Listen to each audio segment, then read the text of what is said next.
In the middle of the night, I just woke up and knew something was horribly, horribly wrong.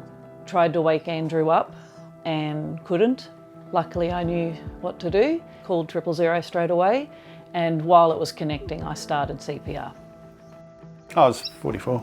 Yeah, you were young. My name's Andrew. I'm an ambulance community officer, first responder with AV. My decision to become involved 4 years ago stemmed from, I guess, wanting to give back a little bit.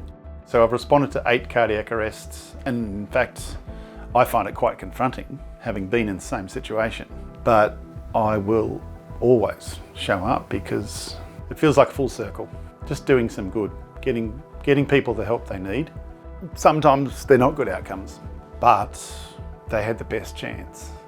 Best possible chance they could have. Having practiced CPR, it was easy to go into that knowing what to do. I love talking to people about this stuff. I'm pretty passionate about people knowing how to do CPR and having defibs around the place. You know, I'd like more people to be able to survive that. Every single person can do CPR. Get on the phone, call 000. Just keep going and help will come. It's just vitally important. Might save a life. Yeah, might even be someone you love.